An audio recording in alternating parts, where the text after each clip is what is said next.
Iran ആണവ നിർമ്മാണം പുനരാരംഭിച്ചതായി America. ചില സാറ്റലൈറ്റ് ചിത്രങ്ങളുടെ അടിസ്ഥാനത്തിലാണ് അമേരിക്കയുടെ ഇൻ്റലിജൻസ് വിഭാഗം ഈ കാര്യം സ്ഥിരീകരിച്ച റിപ്പോർട്ടാക്കിയിട്ട് പുറത്തുവിട്ടത്. അവർ പറയുന്ന കാര്യം ഇങ്ങനെയാണ്: ഉപഗ്രഹ ചിത്രങ്ങൾ തങ്ങൾ കൃത്യമായ രീതിയിൽ പരിശോധിക്കുകയും ആ പരിശോധനത്തിൻ്റെ അടിസ്ഥാനത്തിൽ ആയുധ പരീക്ഷണ മേഖലയും അതോടൊപ്പം തന്നെ ആണവായുധ സംവിധാന കാര്യങ്ങൾ കാര്യക്ഷമമാക്കാനുള്ള പ്രവർത്തനവും ഇറാൻ ആരംഭിച്ചിരിക്കുന്നു എന്ന് കൃത്യമായ രീതിയിൽ മനസ്സിലാക്കാൻ വേണ്ടി പറ്റുന്നു. സമ്പുഷ്ട യുറേനിയം നിലവിൽ 60% ഇറാൻ്റെ കൈവശത്തിലുള്ളത്. അത് 90% കുറഞ്ഞ ഒരു സമയം മാത്രമേ അവർക്ക് ആവശ്യമുള്ളൂ. അതിൻ്റെ എല്ലാ സംവിധാന പ്രോസസ്സിങ്ങും വളരെ കൃത്യതയോടുകൂടിയും സൂക്ഷ്മതയോടുകൂടിയും ഇറാൻ നടത്തുന്നുണ്ട് എന്ന് ചുരുക്കം. കഠിനമായിരിക്കുന്ന ഒരു അവസ്ഥാ സാഹചര്യത്തിലൂടെയാണ് രാജ്യം കടന്നു പോകുന്നത്. അത് ഇറാനെ അഭിമുഖീകരിച്ചു കൊണ്ട് സംസാരിച്ചതിൻ്റെ ഭാഗമായിട്ടുള്ള റിപ്പോർട്ടിലാണ് അങ്ങനെ പറയുന്നത്. രാജ്യം നിലനിൽപ്പിന് വേണ്ടിയിട്ടാണ് പ്രവർത്തിക്കുന്നത്. രാജ്യം ഒരുമിച്ച് കൊണ്ട് തന്നെ ചേർന്ന് നിന്ന് ഈ ദൗത്യം വിജയിപ്പിച്ചെടുക്കണം, അല്ലെങ്കിൽ നമ്മൾക്ക് രാജ്യം നഷ്ടപ്പെടും. ഇറാൻ എന്ന് പറയുന്ന രാജ്യത്തിൻ്റെ മേലെ അമേരിക്കയ്ക്കൊരു മേൽക്കോയ്മ ഉണ്ടാകുന്ന ഒരു സാഹചര്യം വന്നാൽ പിന്നീട് അതിൻ്റെ നിയന്ത്രണ കാര്യങ്ങൾ ഇസ്രായേലിലേക്കാണ് പോവുക. ഇസ്രായേലും അമേരിക്കയും സംയുക്തമായ രീതിയിൽ ഭരണ സംവിധാനം നടത്തുന്ന ഒരു സാഹചര്യത്തിലേക്ക് കാര്യങ്ങൾ പോവുകയും അവർക്ക് അനുകൂലമായിരിക്കുന്ന വിധി പറയുന്ന ഒരു ഗവൺമെൻറ് സംവിധാനത്തെ അവർ സൃഷ്ടിക്കുകയും ചെയ്യും. അങ്ങനെ വരുന്ന സമയത്ത് വിഷയം എന്ന് പറയുന്നത് ഇസ്ലാമിക് റിപ്പബ്ലിക് സംവിധാന കാര്യം പതുക്കെ മാഞ്ഞു പോവുകയും അവിടെ യൂറോപ്യൻ സംസ്കാരം ഉയർന്നു വരികയും അതോടൊപ്പം തന്നെ മറ്റ് അറേബ്യൻ മുസ്ലിം രാജ്യങ്ങളുടെ ആഭ്യന്തര വിഷയത്തിൽ ഇടപെടാൻ ഇസ്രായേലിനും അമേരിക്കയ്ക്കും ധൈര്യം ലഭിക്കുകയും ചെയ്യും എന്നുകൂടി ഇറാൻ്റെ ഭാഗത്തുനിന്ന് വന്നിരിക്കുന്ന പ്രസ്താവനയോട് കൂടി പറയുന്നു. അയത്തുള്ള അലി ഖാംനായുടെ മരണാനന്തര ചടങ്ങുമായി ബന്ധപ്പെട്ട് വളരെ കൃത്യതയോട് കൂടിയുള്ള ഒരു രാഷ്ട്രീയമാണ് യഥാർത്ഥത്തിൽ ഇറാൻ ലോകത്തിന് കാണിച്ചു കൊടുത്തത്. ഓരോരോ ഭരണാധികാരികൾ അല്ലെങ്കിൽ തലവന്മാരും വരുന്ന സമയത്ത് അവർക്ക് അവരുടെ രാജ്യവും ഇന്നത്തെ അവസ്ഥാ സാഹചര്യങ്ങളും അമേരിക്കയുമായിട്ടുള്ള ബന്ധങ്ങളും പൗരാണിക കാലത്ത് ഇസ്ലാം പരീക്ഷിക്കപ്പെട്ട കാലഘട്ടവുമായി ബന്ധപ്പെട്ട് അല്ലെങ്കിൽ അതിനോടനുബന്ധിച്ചുള്ള സാമ്യമുള്ള ഖുർആൻ്റെ പാരായണമാണ് ആ ഭരണാധികാരികൾക്ക് മുൻപിൽ ഇറാൻ അവതരിപ്പിക്കുന്നത്. അത് 1 മിനിറ്റ് മുതൽ 3 മിനിറ്റ് വരെ നീണ്ടു നിൽക്കുന്ന പാരായണമാണ് ഓരോരോ രാജ്യവും വരുന്ന സമയത്ത് മാറി മാറി അവതരിപ്പിച്ചത്. മാത്രവുമല്ല, പരമാവധി ഏകദേശം ഇറാനിലെ മൊത്തം ജനസംഖ്യയിലെ 60% അതിൽ കൂടുതലോ ജനങ്ങൾ ഈ മരണാനന്തര ചടങ്ങിൽ ഏതോ തരത്തിൽ പങ്കെടുത്തിട്ടുണ്ട്. 4 മുതൽ 9-ാം തീയതിയുടെ ഇടയിൽ വളരെ കുറവുള്ള ആളുകൾ മാത്രമാണ് പങ്കെടുക്കാതെ. 2 കോടിയിലധികം എന്ന് പറയുന്ന സമയത്ത് അത് നിസ്സാരമല്ല. ചരിത്രത്തിൽ സമാനമായിരിക്കുന്ന ഒരു മരണാനന്തര ചടങ്ങ് രണ്ടാമതൊന്ന് രേഖപ്പെടുത്താൻ വേണ്ടി സാധിക്കുന്നില്ല. ഇപ്പോൾ അമേരിക്ക പറയുന്ന കാര്യം ഇങ്ങനെയാണ്: ഇസ്ഫഹാനിലെ യുറേനിയം സമ്പുഷ്ടീകരണം യുറേനിയം അവർ പുറത്തെടുത്തിരിക്കുന്നു. അമേരിക്കയുടെയും ഇസ്രായേലിൻ്റെയും ബോംബ് സ്ഫോടനത്താൽ തകർന്നു പോയതാണ് ഇസ്ഫഹാനിലെ യുറേനിയത്തിൻ്റെ ആ സംവിധാന മേഖല അപ്പാടെ. അവിടെ ഒരു ഓഫീസ് സമുച്ചയം പോലും ഇല്ലാത്ത രീതിയിൽ തകർന്നു പോയിരിക്കുന്നു. സമ്പുഷ്ട യുറേനിയം സൂക്ഷിക്കപ്പെട്ട മേഖലയ്ക്ക് മേലെ അല്ലെങ്കിൽ ആ ഏരിയക്ക് മേലെയാണ് ഈ ബിൽഡിംഗ് എല്ലാം തകർന്നു വീണത്. അത് പുറത്തെടുക്കുക എന്ന് പറഞ്ഞാൽ വല്ലാത്ത രീതിയിൽ ശ്രമകരമായിരിക്കുന്ന സ്ഥിതി തന്നെ ഉണ്ടാവും എന്ന കാര്യത്തിൽ സംശയമില്ല. പക്ഷേ ഇപ്പോഴത്തെ സാറ്റലൈറ്റ് ചിത്രം നോക്കുന്ന സമയത്ത് അവിടെ ക്ലീൻ ആയിട്ട് കാണുന്നു, അഥവാ അവിടെ എന്തൊക്കെയോ പ്രവർത്തനങ്ങൾ നടന്നിട്ടുണ്ട് എന്നുള്ളത് ഏറെക്കുറെ ഉറപ്പാണ്.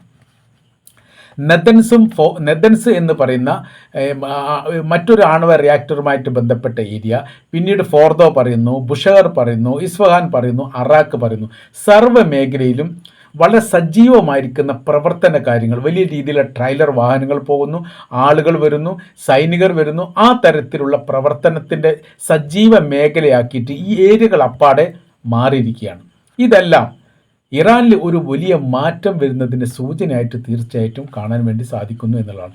അതിനപ്പുറം മറ്റൊരു റിപ്പോർട്ട് ഏതാനും ദിവസങ്ങൾക്ക് മുമ്പ് വന്നിരുന്നു. ചൈനീസ് എഞ്ചിനീയർമാർ വ്യാപകമായ രീതിയിൽ ഇറാനിലേക്ക് എത്തിയിട്ടുണ്ട് എന്നുള്ളത്. കാര്യം എന്ന് പറഞ്ഞാൽ ഈ ആണവായുധ മേഖലയുമായിട്ട് ബന്ധപ്പെട്ട് സജീവമായിരിക്കുന്ന സഹായത്തിന് വേണ്ടിയിട്ടോ ആ മേഖല കേന്ദ്രീകരിച്ചുകൊണ്ട് പ്രവർത്തിക്കാനോ അല്ലെങ്കിൽ ജോലി ചെയ്യാനോ വേണ്ടിയിട്ടാവാം ഒരു പക്ഷേ എഞ്ചിനീയർമാർ എത്തി. അതിനെക്കുറിച്ചുള്ള വിവരങ്ങൾ പുറത്തു വരുന്നില്ല, പക്ഷെ അവരെത്തിയിട്ടുണ്ട് എന്ന് സ്ഥിരീകരിക്കപ്പെട്ടിട്ടുണ്ട്. അപ്പോൾ ഈ രാഷ്ട്രീയ ഏകീകരണവുമായിട്ട് ബന്ധപ്പെട്ട കാര്യത്തെക്കുറിച്ച് കൃത്യതയോടുകൂടി പറയുന്നു. 2 കാര്യം ഇറാൻ ഈ വിഷയവുമായിട്ട് ബന്ധപ്പെട്ടിട്ട് വിശദീകരിക്കുന്നുണ്ട്. അഥവാ ഒരു ആണവായുധ പരീക്ഷണം അല്ലെങ്കിൽ ഒരു ആണവായുധ ശിക്ഷ ഇറാന് നേരെ അമേരിക്ക നിലവിലെ സാഹചര്യത്തിൽ നടത്തില്ല, അത് ഇസ്രായേൽ നടത്തില്ല. കാര്യം എന്ന് പറയുന്നത് അത്തരമൊന്നും ഉണ്ടായിരിക്കുകയാണെങ്കിൽ ഏതോ തരത്തിൽ തിരിച്ചടിക്കും ഇറാൻ എന്നുള്ള കാര്യം അവർക്ക് അറിയാവുന്നതാണ്. ലോകത്ത് ആദ്യമായിട്ടും അവസാനമായിട്ടും എന്ന് വേറെ കുറെ പറയാൻ പറ്റും ഒരു ആണവ ആയുധ പരീക്ഷണം മാത്രമേ നടത്തിയിട്ടുള്ളൂ. അത് രണ്ടാം ലോക യുദ്ധത്തിൽ അമേരിക്ക ജപ്പാനിൽ ഇട്ടിരിക്കുന്ന ഹിരോഷിമയിലും നാഗസാക്കിയിലും ഇട്ടിരിക്കുന്ന ആണവ സ്ഫോടനമാണ്, ആണവായുധ പരീക്ഷണമാണ്. അതിനുശേഷം എന്ന് പറയുന്ന സമയത്ത് അന്നത്തെ കാലത്തിനൊരു പ്രത്യേകത ഉണ്ട്. ലോകത്ത് ഒരു രാജ്യത്തിൻ്റെ കൈവശത്തിലും അന്ന് ആണവായുധം ഇല്ലായിരുന്നു, അമേരിക്കൻ കൈവശത്തിൽ മാത്രമാണുള്ളത്. അമേരിക്ക അത് പരീക്ഷിക്കുകയും അതോടൊപ്പം തന്നെ അതിൻ്റെ ശക്തി ലോകത്തിന് മനസ്സിലാക്കി കൊടുക്കുകയും അതിനപ്പുറമായ രീതിയിൽ തങ്ങളാണ് ലോകത്തിലെ ഏക ആണവായുധ രാജ്യം എന്ന് തെളിയിക്കാൻ വേണ്ടിയിട്ടാണ് ആ പ്രവർത്തനം ചെയ്തത്. 2-3 കാര്യങ്ങൾ ആ ഒരു ആക്രമണം കൊണ്ട് അമേരിക്കക്ക് ഉദ്ദേശിച്ചിട്ടുണ്ട്. അതിനുശേഷം സോവിയറ്റ് യൂണിയൻ മനസ്സിലാക്കുന്ന ഒരു കാര്യം, അന്ന് സോവിയറ്റ് യൂണിയനിൽ പല പരീക്ഷണ ആണവായുധമായിട്ട് നടത്തിയിട്ടുണ്ടെങ്കിൽ അവരുടെ കൈവശത്തിൽ ആണവായുധം ഇല്ലായിരുന്നു. അപ്പോൾ അന്ന് അവർ മനസ്സിലാക്കിയിരിക്കുന്ന കാര്യം, ഇനി വരാൻ പോകുന്ന കാലം എന്ന് പറയുന്ന സോവിയറ്റ് യൂണിയനും അമേരിക്കയും തമ്മിൽ ഏറ്റുമുട്ടുന്ന ഒരു സാഹചര്യ കാര്യങ്ങൾ വരും. ആ സമയങ്ങളിൽ തങ്ങളുടെ കൈവശത്തിൽ ഇത്രയും ശക്തമായിരിക്കുന്ന ദുരന്ത സംവിധാന കാര്യമായിരിക്കുന്ന ആണവായുധം ഇല്ലെങ്കിൽ ഒരുപക്ഷെ തങ്ങൾ പിന്മാറേണ്ടി വരും, അല്ലെങ്കിൽ തങ്ങൾ പുറകോട്ട് പോകേണ്ട ഒരു സാഹചര്യങ്ങൾ വരും. അത് ഒഴിവാക്കാൻ വേണ്ടിയിട്ട് പരീക്ഷണങ്ങൾ നടത്തുന്നു, അങ്ങനെ നിർമ്മിക്കുന്നു. ആ നിർമ്മിതിയുടെ തുടർച്ച ഘട്ടം ഘട്ടമായിട്ട് അങ്ങനെ ഉയർന്നു പോകുന്നു. ഇന്ന് ലോകത്തെ ഏറ്റവും കൂടുതൽ ആണവായുധമുള്ള രാജ്യം റഷ്യയാണ്. അത് സോവിയറ്റ് യൂണിയൻ്റെ കാലത്ത് സോവിയറ്റ് യൂണിയൻ ആയിരുന്നു ഏറ്റവും അവസാനത്തെ സമയം വരെ. പിന്നീട് വ്യത്യസ്തമായിരിക്കുന്ന ഏകദേശം 16ഓളം രാജ്യങ്ങളായിട്ട് സോവിയറ്റ് യൂണിയൻ തകരുകയും ഈ റഷ്യ വേറെ ആയിട്ട് മാറി നിൽക്കുന്ന ആ സാഹചര്യം ഉണ്ടായ സമയത്ത് ചെതറിപ്പോയിരിക്കുന്ന മറ്റ് ലോക രാജ്യങ്ങളുടെ കൈവശത്തിൽ ഉണ്ടായിരുന്ന ആണവായുധം റഷ്യ എന്ന് പറയുന്ന രാജ്യം വാങ്ങി സൂക്ഷിക്കപ്പെട്ടതോടുകൂടിയാണ് അവർ ഏറ്റവും വലിയ ആണവായുധ ശേഷിയുള്ള രാജ്യമായിട്ട് മാറിയത്. പറഞ്ഞു വരുന്ന കാര്യം, അത് റഷ്യയുടെ കൈവശത്തിൽ മാത്രമാണ്. ഇങ്ങോട്ട് പോകുന്നത് ഫ്രാൻസ്, ഇറ്റലി, ജർമ്മനി, അങ്ങനെയൊക്കെ. ജർമ്മനി ഇല്ല, ഇങ്ങനത്തെ ഒരുപാട് രാജ്യങ്ങളുടെ കൈവശത്തിൽ ഇപ്പോൾ ആണവായുധമുണ്ട്. ചൈനയുടെ കൈവശത്തിലുണ്ട്, പാകിസ്ഥാനിലുണ്ട്, ഇന്ത്യയിലുണ്ട്, അങ്ങനെ പോകുന്നുണ്ട്. ഈ ആണവായുധങ്ങളൊക്കെ എല്ലാം ഉണ്ട് എന്നല്ലാതെ ഒരു യുദ്ധത്തിലും അതിനുശേഷം രണ്ടാം ലോക യുദ്ധത്തിൽ പരീക്ഷിക്കപ്പെട്ടിട്ടില്ല എന്ന് പറയുമ്പോൾ അത് അങ്ങോട്ടും ഇങ്ങോട്ടും ആവും എന്നൊരു ഭയമുള്ളത് കൊണ്ടാണ്. നമ്മൾ വെറുതെ ഇട്ടാൽ പോരാ, ഒരുപക്ഷെ തിരിച്ചടി ഉണ്ടാവും. ഒരു ആണവായുധത്തിന് ഏറ്റവും ചുരുങ്ങിയത് 1,00,000 ആളുകളെ ഒരേ സമയത്ത് കൊലപ്പെടുത്താൻ സാധിക്കും എന്നുള്ളതാണ്. അത് മനുഷ്യന്മാരെ മാത്രമല്ല, അതിനോടൊപ്പം ജീവജാലങ്ങൾ വേറെയും സസ്യങ്ങൾ വേറെയും ഭൂമി പോലും കരിഞ്ഞുണങ്ങുന്ന രീതിയിലാണ് ഈ ആണവ പരീക്ഷണത്തിൻ്റെ ദുരന്താവസ്ഥ പിന്നീട് ഉണ്ടാവുക എന്നുള്ളത് വളരെ കൃത്യമാണ്. അപ്പോൾ നമ്മൾ പറഞ്ഞു തരുന്ന വിഷയം, ഏതെങ്കിലും ഒരു മോശപ്പെട്ട സാഹചര്യത്തിൽ അമേരിക്കക്ക് അങ്ങനെ ഇറാന് നേരെ ആണവായുധം പ്രയോഗിക്കുന്ന ഒരു സാഹചര്യങ്ങൾ ഉണ്ടായാൽ തീർച്ചയായിട്ടും അത് തിരിച്ചടി സമാനമായ രീതിയിൽ തന്നെ നൽകണം എന്നുള്ളത് ഇറാനെ സംബന്ധിച്ചിടത്തോളം നിർബന്ധമാണ്. ഇറാൻ വളരെ കൃത്യതയോടുകൂടിയുള്ള ഈ ഏകോപന രാഷ്ട്രീയ സംവിധാനത്തിലൂടെയുള്ള ഭരണമാണ് ഇപ്പോൾ മുന്നോട്ട് വെക്കുന്നത്. അവരുടെ ജനങ്ങളും സൈനികരും ഗവൺമെൻറ്റും ഈ പേഴ്സണൽ ട്രൂപ്പും എല്ലാം കൂടി സംയുക്തമായ രീതിയിൽ 2 തരം സൈനികരാണ് അവിടെ ഉള്ളത്. അവിടെ മതപരമായിരിക്കുന്ന ഒരു സൈനിക ട്രൂപ്പുണ്ട്, രണ്ടാമത്തേത് രാഷ്ട്രീയമായിരിക്കുന്ന ഗവൺമെൻറ് തലത്തിലുള്ള ഒരു സൈനിക ട്രൂപ്പുണ്ട്.